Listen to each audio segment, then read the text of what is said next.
안녕하십니까. 예, 저는 패션 업계에서 약 25년 동안 여러 가지 회사에서 여러 분야에서 경력을 가지고 근무를 해온 서원교라고 합니다. 저는 현재 대원모방 패션사업본부의 본부장을 맡고 있고요. 그 전에 남성복, 여성복, 아동복, 그 다음에 스포츠웨어, 진캐주얼, 그 다음에 언더웨어, 그 다음에 기타 패션 액세서리까지 다양한 분야에서 국내 브랜드, 해외 브랜드, 라이센스 브랜드까지 두루 경험을 거쳐왔습니다.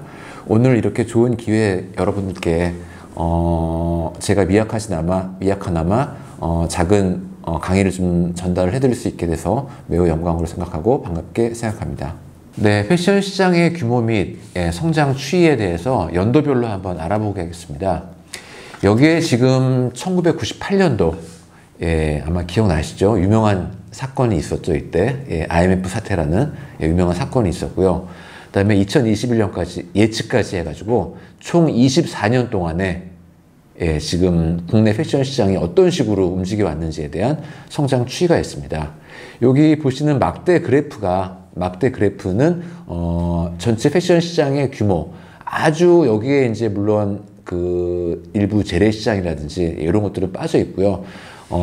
이거는 지금 한국 섬유산업연합회에서 발췌한 자료고요. 조사한 자료고요. 그래서 이거를 억원 단위로 되어 있습니다.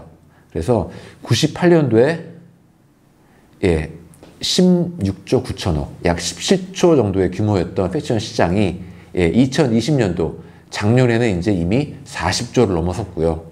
올해는 물론 작년은 보시면 그래프의 우측에 두 번째인데요. 좀 빨간색으로 되어 있죠. 불행히도 코로나가 터지면서 굉장히 시장이 안 좋았고요. 올해는 작년보다 약 1.3% 정도 성장한 41조 3천억 정도의 패션 시장을 현재 저희가 예상을 하고 있습니다. 보시면 아시겠지만 지난 2007년, 8년, 9년 이때 성장을 좀 많이 시작하면서 2010년부터 굉장히 많은 패션 시장에 성장이 있었습니다. 그래서 이 뒷페이지에서 한번 설명을 좀 자세히 드리겠지만 어떤 패션 시장에 어떤 복종들이 많이 성장을 했고 또 왜 그런 성장들이 이루어졌는지 그런 것들에 대해서 한번 얘기를 또 해보도록 하겠습니다. 기억하실 거는 우리나라 현재 패션 시장 41조 3천억이고 그 다음에 작년은 코로나 사태로 안 좋았지만 작년은 약 9% 정도 역신장을 했으니까요. 하지만 올해는 다시 또 반등을 해서 다시 패션 시장이 좋아질 거다라는 거 좀 기억하시면 되겠고요. 캐주얼복이 전체 매출액의 39%, 약 40%를 차지를 하고요. 캐주얼 의류가 굉장히 많은 성장을 하면서 독보적으로 성장을 하고 있습니다. 독보적으로. 그래서 이거는 아시겠지만 2000년 초반부터 저희가 벤처기업, 닷컴, 인터넷 회사들 이런 것들이 생기고 그 다음에 기억나시겠지만 주 5일제 근무, 주 5일제 근무를 하면서 사람들이 아마 들어보셨을 겁니다. 워라벨 들어보셨나요? 워크 앤드 라이프 밸런스라고 해갖고 일과 삶의 균형, 일만 열심히 하는 1970년대에 기억나시죠? 막 산업 여군들이 봉제 수출하고 그런 시절에서 점점점 개인들의 삶의 질에 많은 관심을 가지면서 일과 삶의 균형을 중시하면서 또 5일제 근무가 되면서 많은 사람들이 이제 라이프 스타일, 삶의 그 방식에 변화가 생긴 거죠. 그러면서 이제 캐주얼복들이 굉장히 많이 성장을 특히 과거 한 6, 7년 동안 엄청난 성장을 거두어 왔습니다. 반대로 이거는 무슨 얘기냐면은 굉장히 좀 딱딱한 옷이라고 할 수 있는 포멀한 옷들 있죠. 남성과 여성의 정장시장, 수트로 대변되는 정장시장은 또 반대로 굉장한 침체를 거두고 있고요. 그 다음에 그래프 우측에 보시는 표에서 아동복을 제가 이제 빨간색으로 좀 표를 해놨는데 아동복은 지금 전년비 신장률이 마이너스 22.4%입니다. 아시겠지만 지금 대한민국 출산율이 상당히 좋지가 않습니다. 전 세계에서 출산율이라고 하는 거는 가임기에 있는 여성이 평생 동안 과연 몇 명의 아이를 낳는가를 갖고 측정을 하는데 이게 전 세계에서 거의 지금 저희 나라가 제일 낮은 최하위 수준입니다. 그래서 출산율이 급감을 하면서 아동복, 유아복 쪽은 굉장히 지금 역성장 쪽이 심해지고 있습니다.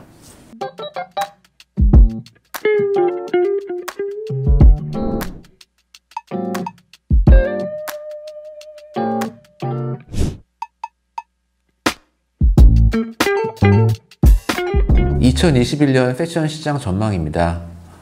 참고로 이 자료는요, 영어가 좀 많아서 조금 글씨도 좀 작고 해서 보시기가 어려우실 수 있을 텐데, 이 자료는 전 세계적으로 가장 유명한 컨설팅 회사 중 하나죠. 맥킨지 앤 컴퍼니하고 BOF라고 하는 비즈니스 오브 패션에서 아주 최근에 아주 많은 시간과 비용을 들여서 분석한 리서치 연구 자료를 바탕으로 나온 10가지의 패션 시장 전망입니다.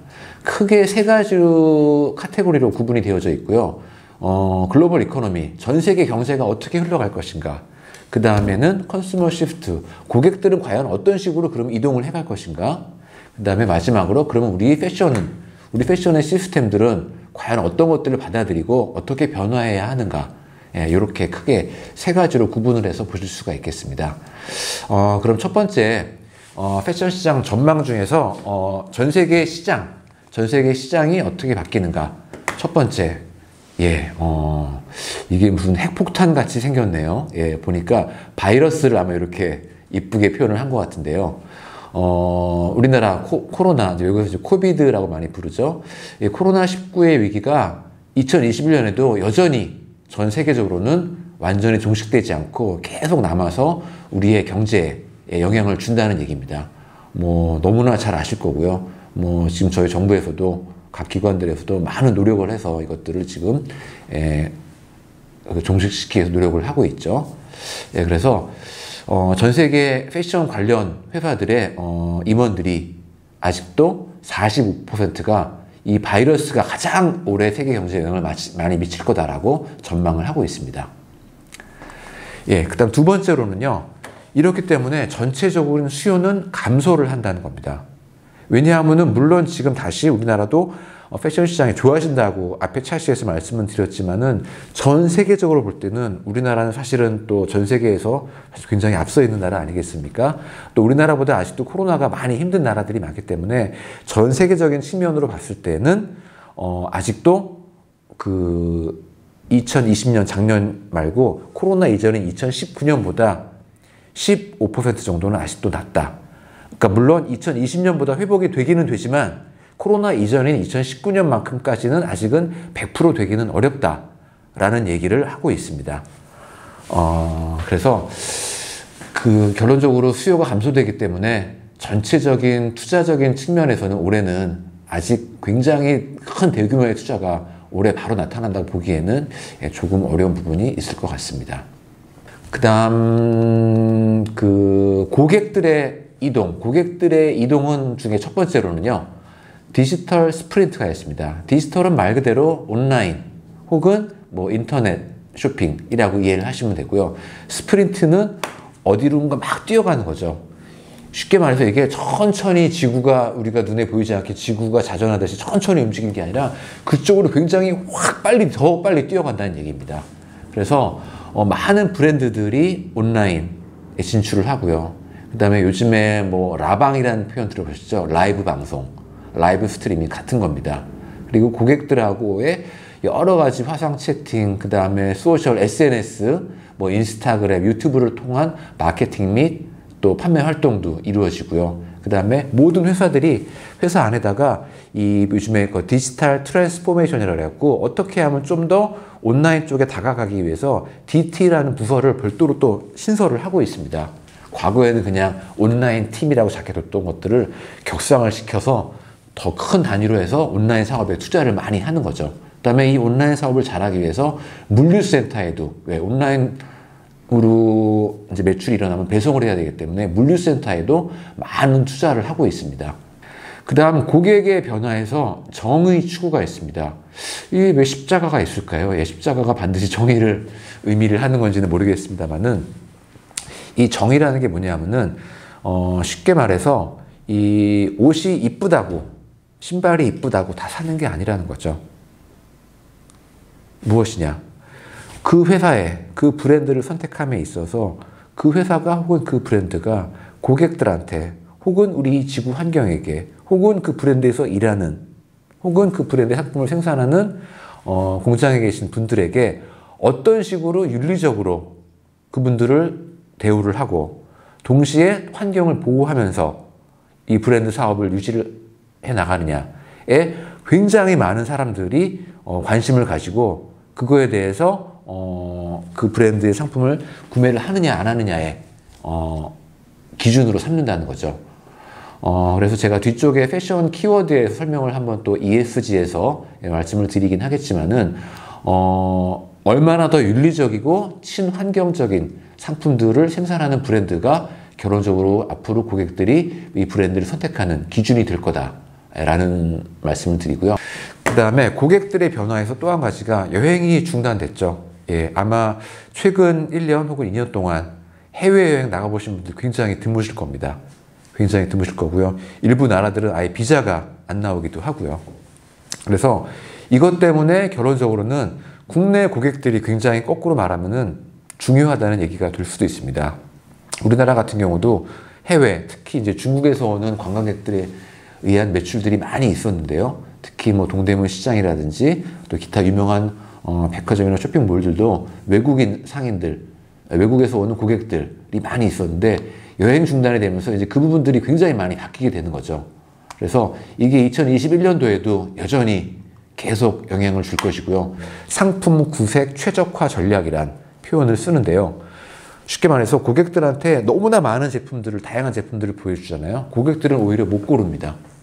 너무나 많은 선택권을 주면 오히려 더 못 고르죠. 그래서 정말로 상품들 간에 차별화된 것들, 상품들의 각각의 특장점들을 살려서 꼭 필요한 제품들만을 또 차별화된 가격대로 고객들에게 제공을 할 필요가 있다는 것이 바로 더 적은 것이 더 많은 것이라는 표현을 드립니다. 많은 회사들이 합병, 뭐 M&A라고 하죠. 기업들 간의 인수 합병들이 많이 이루어지고요. 이 과정에서 거꾸로 여러 가지 이 또 큰 회사들은 많은 브랜드들 또 자기들 회사 내에 들어오면서 더 많은 또 매출들을 거꾸로 또 가져갈 수가 있게 됐습니다. 그래서 패션 시장이 굉장히 재편이 되고 있고 또 많은 이런 또 인수합병들이 이루어질 거다 올해에도 이런 얘기가 있고요. 생산업체들, 공장 사장님들하고의 긴밀한 협조 관계가 필요합니다. 그래서 누가 더 빨리 만들 수 있느냐, 그리고 누가 더 이 반응 생산 시스템을 구축을 할 수 있느냐. 그래서 브랜드를 갖고 있는 회사와 생산하는 공장들 간에 더 깊은 유대 관계를 갖고 파트너십을 맺을 필요가 있다는 얘기입니다. 그래서 이런 것들을 저희가 상품 공급망의 탄력성 내지는 좀 더 깊은 파트너십을 갖고 2021년도에는 운영이 될 거다라고 얘기를 하고 있습니다. 온라인 쇼핑몰들, 큰 플랫폼들 아시죠? 이런 데서를 운영하시는 데들이 지금 굉장히 오히려 전 세계 역선돼서 그쪽이 이제 시장에 굉장히 중요한 역할을 담당을 하게 됐고요. 브랜드들이 왜? 다 온라인 비즈니스를 원하기 때문에. 온라인 비즈니스가 결론적으로 가장 큰 거는 온라인 비즈니스는 아시겠지만 실제 매장 인테리어나 공사 같은 것들을 할 필요가 없고요. 그 다음에 판매 사원도 채용을 할 필요가 없겠죠. 그 다음에 동시에 상품을 오프라인 매장에다가 배송하고 이렇게 진행하는 물류비도 또 줄어들겠죠. 그래서 결론적으로 이익률이 좋고 고객들이 더 선호하는 온라인 매장으로 많이 전환이 되면서 결론적으로 많은 브랜드들이 온라인 쪽으로 간다. 그래서 오프라인에 대한 투자가 많이 줄어들 것이다 라고 이해를 하시면 되겠습니다. 한마디로 말씀드리면요, 재택근무입니다. 그래서 재택근무를 하거나 원격으로 근무를 하는 여러 가지 것들이 많아질 거고요. 실질적으로 많은 회사들의 직원들도 가면 실질적으로 상담을 할 수가 없는 경우들이 많아요. 왜? 재택근무를 하고 있거나 원격근무를 하고 있는 경우들이 많기 때문에. 그래서 사실은 이것들도 만약에 소공인 사장님들께서 이 강의를 들으신다면 실질적으로 만나지 않고도 원격으로 회의를 하거나 요즘에 뭐 줌 미팅, 줌 회의 이런 거 많이 들어보셨죠? 사실 비용도 그렇게 거의 발생하지 않는 경우도 많습니다. 그래서 몇 가지 방법만 습득을 하신다 그러면은 원격으로도 여러 가지 회사들과 상담도 진행을 하실 수가 있는 부분들이 있거든요. 그래서 그런 것들을 준비를 하신다면 이런 업무 혁명에 또 대응을 하실 수 있을 걸로 생각이 됩니다.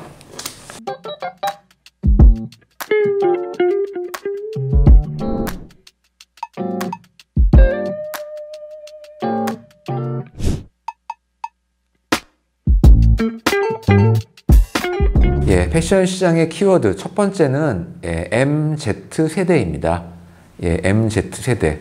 뭐 많이들 신문지상에도 많이 나오고요. 많이 나오고 해서 들어보셨을 텐데 이 MZ세대가 과연 무엇인가 좀 궁금하셨던 분들이 계시다면은 M이라는 거는요. 밀레니얼, 2000년대를 얘기하죠. 밀레니얼을 얘기하고요. Z는 영어의 알파벳의 맨 끝에 있는 Z입니다. 그래서 두 개를 붙여갖고 MZ세대라고 하고요. 사실 MZ세대는 해외에서는 그렇게 많이 쓰는 용어는 아닙니다. 해외에서는 오히려 밀레니얼 세대 혹은 Z세대라는 용어를 하는데요. 국내에서는 두 개를 좀 하나로 붙여서 이제 MZ세대라는 용어를 많이 쓰고 있습니다. 그래서 밀레니얼 세대, M세대라고 하는 밀레니얼 세대는 1980년대 초반부터 해서 90년 초반까지 출생한 사람들을 얘기하고요. 그 다음에 Z세대는 1990년대 중반부터 2000년대 초반에 출생한 사람들을 얘기를 합니다. 그래서 이 사람들이 현재로 따지면은 2021년 기준으로는요, 우리 나이로 17세에서 그러니까 고등학교 한 2학년쯤 되겠죠? 2학년쯤부터 해서 41세까지의 1680만 명입니다. 현재 전체 대한민국 인구의 저희가 지금 5182만 명인데요. 그 중에 약 32%, 33%, 약 3분의 1이겠죠. 그래서 를 차지하고 국내 소비의 주요 주축으로 자리매김을 하고 있습니다. 자, 그러면요, 저희가 이 표에 보시면은 좌측 상단에 있는데요. 이 밀레니얼 세대는 디지털 유목민이라고 부릅니다. 디지털 유목민. 유목민이라는 거는 왔다 갔다 떠도는 사람을 유목민이라고 하는 거죠. 그 다음에 Z세대는 디지털 네이티브라고 부릅니다. 디지털 네이티브, 네이티브는 우리말로 바꾸자면요, 완전히 토착민이라는 거예요. 그래서 쉽게 말해서 엄마 뱃속에서 나올 때 핸드폰 들고 나왔다 그러죠. 엄마 뱃속에서 인터넷 검색하고 있었고 이미 다 알고 있었다고까지 얘기를 합니다. 그래서 굉장히 이 디지털과 특히 모바일 쪽에, 모바일이라는 거는 온라인을 핸드폰으로 운영을 하는 걸 이제 모바일이라고 얘기를 하는데, 이거에 굉장히 관심이 많은 사람들을 얘기하고요.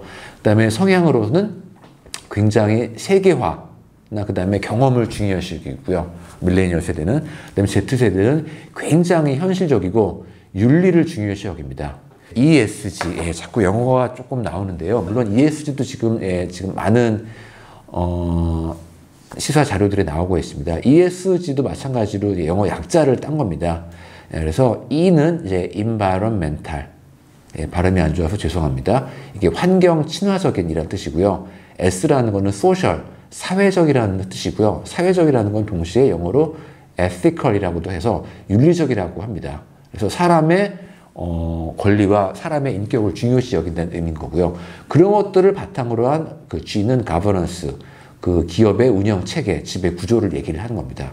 그래서 쉽게 말해서 기업이 회사가 운영을 함에 있어서, 브랜드를 운영을 함에 있어서, 저희는 패션이니까 어떤 식으로 환경에 친환경적으로 하고, 그 다음에 동시에 그 회사의 직원들과 또 이런 협력회사들의 직원들을 윤리적으로 잘 대우를 하는가를 매우 중요시 여긴다는 거죠. 그래서 이게 지금 ESG가 이 패션뿐만이 아니라 이 산업 전반에 걸친 굉장한 트렌드고요. 전 세계에서 소매업으로 고객들이 온라인으로 구매를 하는 비중이 가장 많은 나라가 전 세계 1등부터 10등까지 있는데요. 제가 한글로 바꾸지 않았지만은 뭐 좀 이해가 되실 거라 생각하는데, 우리나라가 전 세계 2위입니다. 그래서 2021년도에는 저희가 모든 사람들이 무엇이든 의류를 포함한, 패션을 포함한 뭐든지 구매를 할 때 28.9%, 약 30%로 볼 수 있겠죠. 10개를 산다면 약 3개 정도는 온라인으로 구매를 한다는 거죠.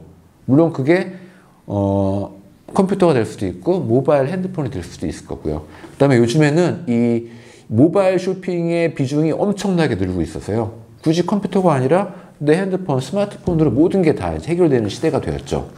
예, 그래서 우리나라는 아시겠지만 이 초고속 인터넷망이 전 세계에서 가장 많이 발달되어 있는 IT 강국 아니겠습니까? 그걸 바탕으로 해갖고 또 정부에서도 많은 이 IT 산업의 이 발전에 투자를 많이 했고 해서 이 온라인 사업들, 온라인의 구매 비중들이 굉장히 높고 전 세계 2위면 말 다 했죠. 예, 발달을 했고 심지어 우리가 알고 있는 3위가 영국이고요. 4위가 덴마크, 그 다음에 노르웨이, 그 다음에 전 세계 제 초1위 국가라고 하는 미국이 6위입니다. 예, 미국보다도 저희가 거의 2배 가까이 높습니다. 예, 그래서 이 온라인 쇼핑에 관련된 것들, 그 다음에 이 온라인으로 관련된 모든 비즈니스에 모든 핵심이 맞춰져 있다. 예, 이해를 하시면 될 거고요. 저희가 국내에서 이제 아무래도 인건비가 올라가면서 의류 제품들의 생산을 인건비가 싼 해외로 나가서 해외에서 생산했던 것들을 저희가 오프쇼어링이라고 불렀습니다. 이게 해외 선진국들에 시작을 해서 국내에서도 사실 많은 브랜드들이 오프쇼어링을 현재도 하고 있죠.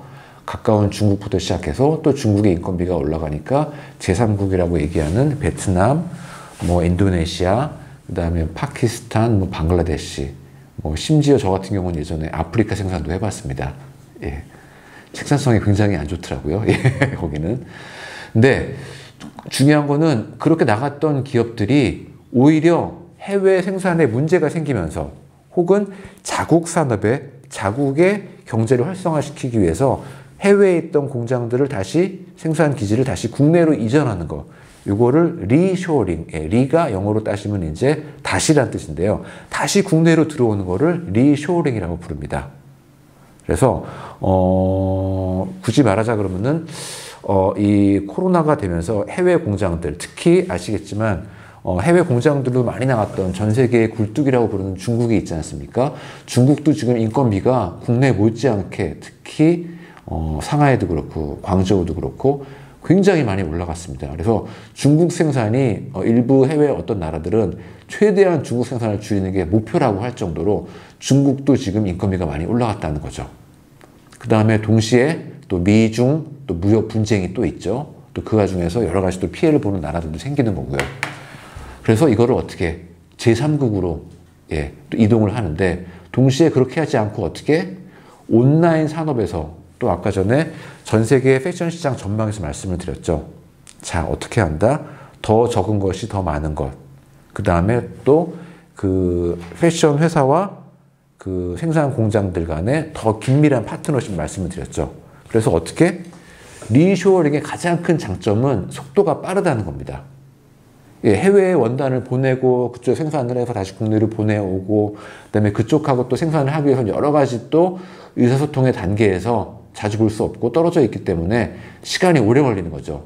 그래서 그런 것들을 단축시켜서 국내 생산을 하면서 굉장히 빠른 시기에 생산을 할 수 있고요. 그 다음에 아까 말씀드렸다시피 반응 생산을 할 수 있습니다. 반응 생산. 그 다음에 국내 자국의 산업을 또 활성화시킨다는 장점이 있고요.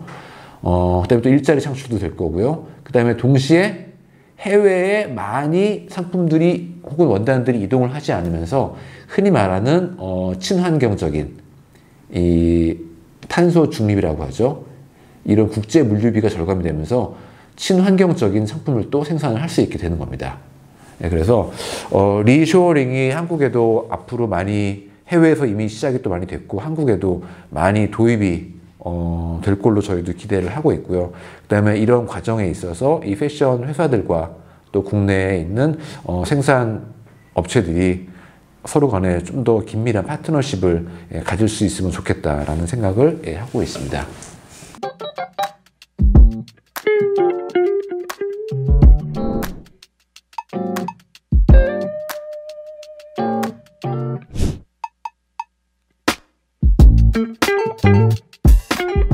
온라인 플랫폼이라고 하죠. 플랫폼이라고 하는 것들은 많은 브랜드들을 모아놓은 장소를 이제 플랫폼이라고 하는데요.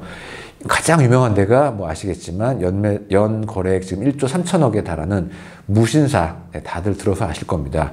무신사에서 가장 지금 활발하게 영업을 하고 있고 매출도 많이 나오고 고객들한테 인기도 있는 약 20개의 브랜드를 제가 한번 추려봤습니다.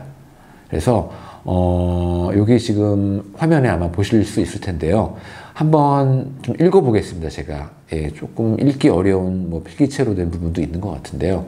첫 번째가 무신사 스탠다드, 무신사에서 나온 무신사 자사 브랜드죠. 그 다음에 내셔널 지오그래픽, 약간 아웃도어성 캐주얼 브랜드고요. 커버넛, 커버넛 들어보셨을 겁니다. 이것도 조금 아웃도어를 표방하는 캐주얼 웨어고요. 그 다음에 This is never that. 이거는 절대 저게 아니다. 뭐 설명하기, 해석하기 어려운 단어인데요. This is never that. 그 다음에 마크 곤잘레스, 브랜디드, 파르티멘토, LMC, 드로피, 쿠어, 유니폼 브릿지, W, 그루브라임, 뭐 라퍼지, 모드나인, 비버 스튜디오, 인살런스까지 많은 브랜드들이 있는데요. 이 브랜드들의 그러면 도대체 공통점은 뭐냐? 대부분이, 일부를 제외하고는 대부분이 캐주얼 브랜드고요. 그 다음에 MZ세대들, 젊은 세대들이, 특히 Z세대들이 좋아하는 지금 스트리트 패션 내지는 스트리트 캐주얼이라고 하죠.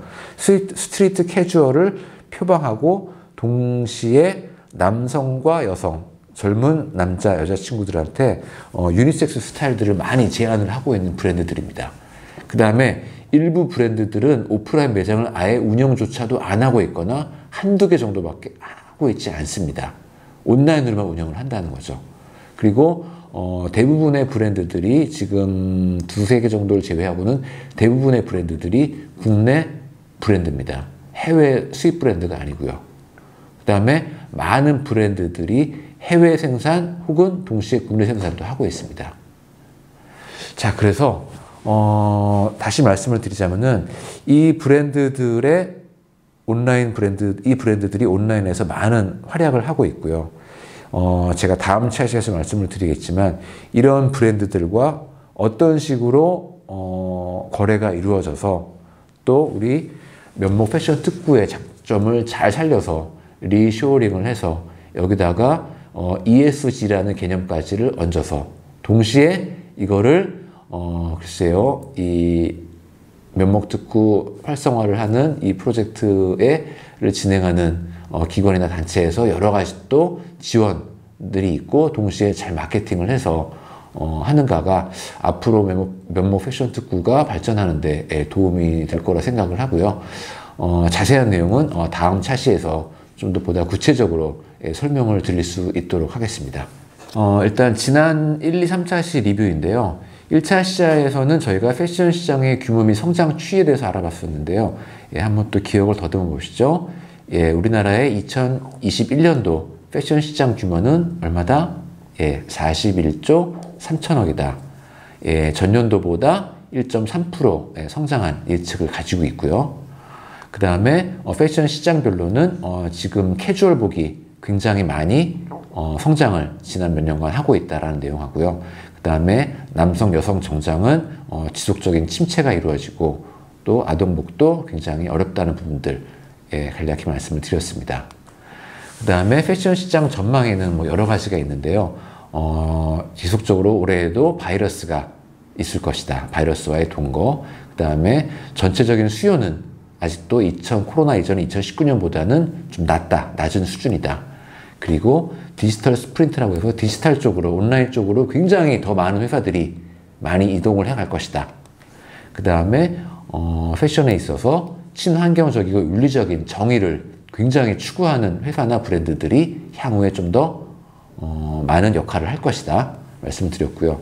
그 다음에 코로나로 인해서 국가 간의 여행이 굉장히 중단거래도 된다는 부분들. 그 다음에 상품에 대한 구색은 줄이면서 동시에 꼭 필요한 스타일들을 소량으로 반응 생산으로 진행하는 부분들 있죠. 그것이 바로 더 적은 것이 더 많은 것에 대한 얘기를 드렸고요. 그 다음에 많은 패션 회사나 브랜드들이 M&A, 인수 합병이 이루어지면서 그리고 동시에 또 신규 브랜드도 굉장히 많이 런칭을 한다는 것들. 하고 있다는 것들 말씀을 드렸습니다. 그리고 의류 브랜드하고 생산업체하고 공장하고의 좀 더 긴밀한 서로 간의 파트너십을 갖고서 향후에 운영이 되어져야 한다는 부분들. 이거는 예를 들어서 소공인 사장님들한테는 좋은, 잘 활용을 하신다면 좋은 기회가 될 수도 있을 거라고 생각을 합니다. 그 다음에 소매 투자 대비 효과라는 부분이 있었는데요. 오프라인 매장에 대한 투자는 줄이고 온라인에 대한 투자를 앞으로 더 많이 늘릴 거고요. 거꾸로가 아니라 동시에 온라인에 대한 투자가 늘어나면서 물류센터에 대한 투자도 동시에 많이 이루어진다라는 것들 말씀을 드렸습니다. 그리고 업무 혁명에 있어서 반드시 대면 미팅, 얼굴로 만나서 하는 게 아니라 유선상으로, 화상으로 업무가 많이 이루어질 수 있다는 부분들, 이런 부분들도 소공인 사장님들께서는 준비를 해서 이런 것들에 대한 대처도 하실 수 있으면 좋다는 부분을 말씀을 드렸고요. 패션 키워드는 3가지 말씀드렸었는데요. MZ세대 기억나시죠? 밀레니얼 세대하고 Z세대, 20대랑 30대, 우리나라 대한민국 전체 인구의 3분의 1, 1680만 명, 디지털, 모바일, 플렉스, 자기자랑, SNX, 이런 것들 말씀을 드렸습니다. 그리고 ESG, Environmental, Social Governance, 친환경적이고 윤리적인 기업 운영을 말씀드린다 그랬고요. 이게 회사 운영에도 중요하고 동시에 투자자들의 투자를 이끌어내고 고객들의 선택을 받는데도 매우 중요하다. 이걸로 마케팅도 이렇게 해야 된다는 부분들 말씀을 드렸습니다. 그리고 마지막으로 온라인과 모바일 쇼핑에 대한 부분들 말씀을 드렸고요. 우리나라가 어떻게 전 세계 2위다. 온라인으로 구매하는 포존이 전 세계 2위다. 라는 말씀 드렸고요. 그 다음에 리쇼어링이라는 말씀 드렸는데요. 그 해외로 진출했던 생산 기지 공장들이 다시 국내로 돌아오는 걸 리쇼어링이라고 하고요. 이것도 이런 것들에 대한 기회를 잘 살려서 이 면목 패션 특구 사장님들께서 앞으로 사업에 발전이 많이 생기시기를 빌겠습니다.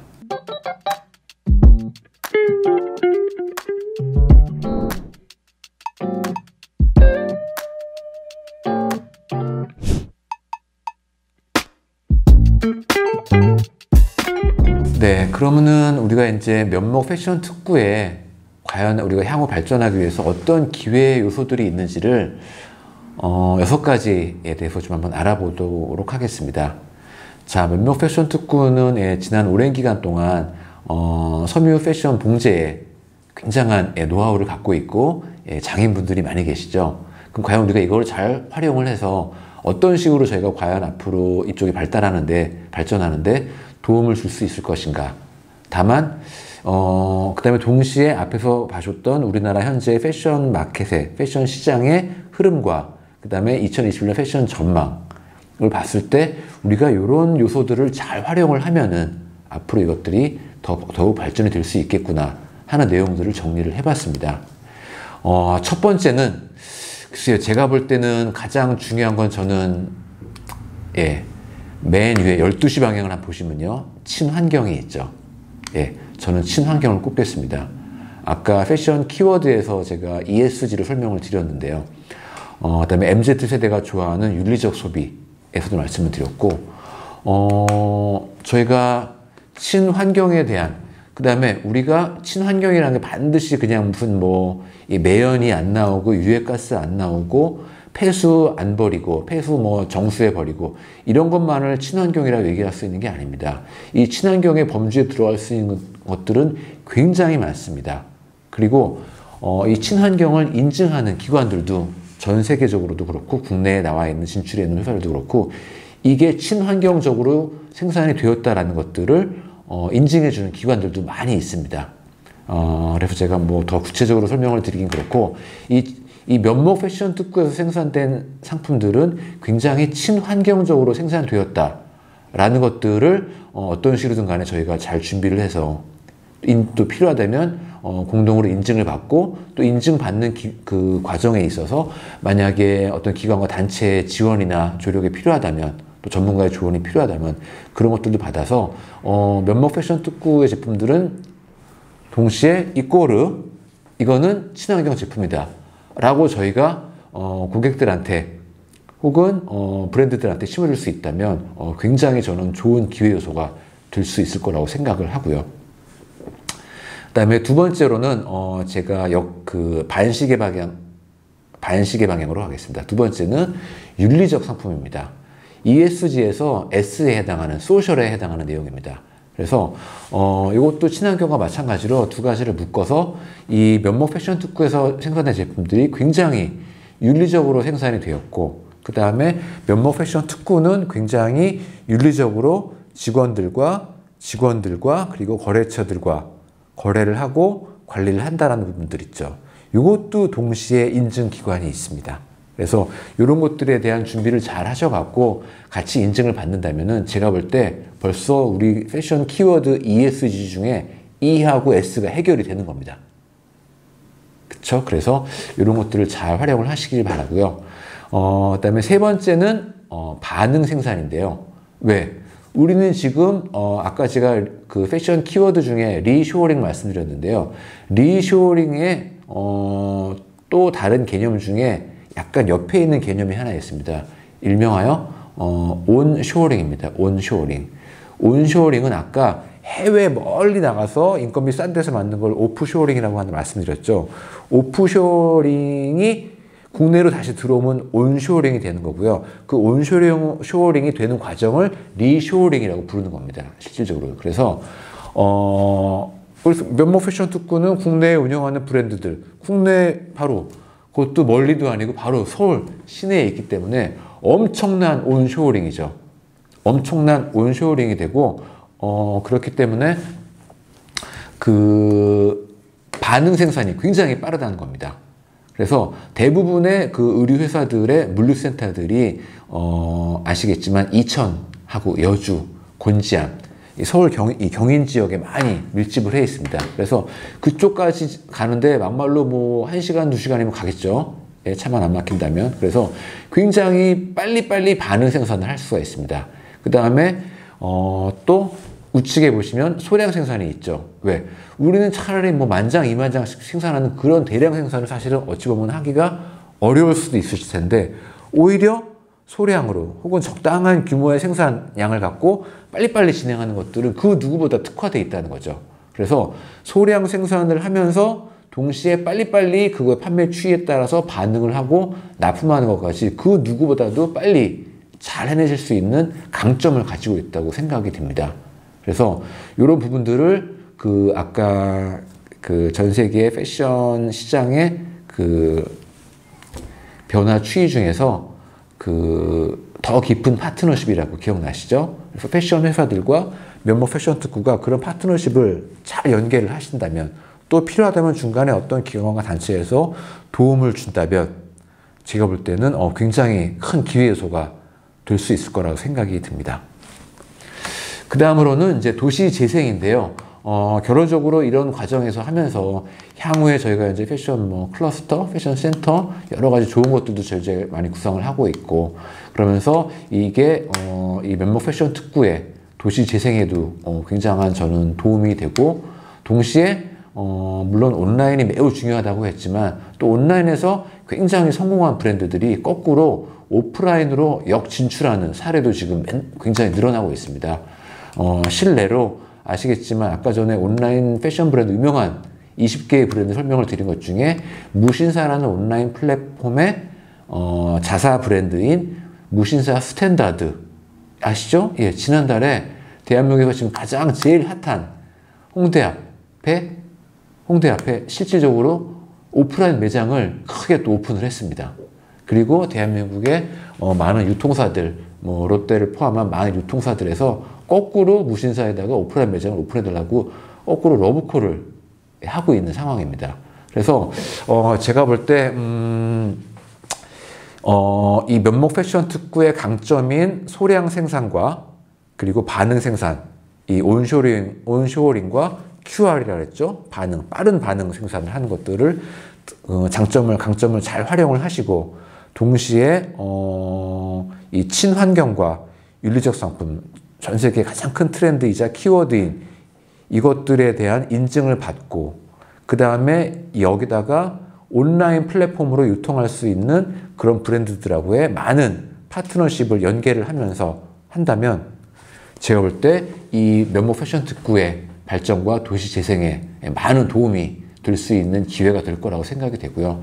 그다음에 이걸 하기 위해서는 특구 내에 있는 소상공인들, 사장님들의 관심과 이해와 그다음에 적극적인 참여가 필요할 거고요. 동시에 또 주민분들의 적극적인 참여와 또 일정 부분에서는 같이 이해와 동의도 필요하겠죠. 그리고 또 이거를 또 끌고 나가는 행정기관과 또 단체, 그리고 미약하나마 저 같은 패션 쪽에 있는 사람들의 약간의 도움과 또 이런 마케팅들이 합쳐진다면 우리 면목 봉제 패션 특구가 이런 좋은 기회 요소를 잘 살려서 전체적으로 이게 앞으로 향후로 이게 일회성으로 끝나는 게 아니라 굉장히 지속적으로 발전을 해서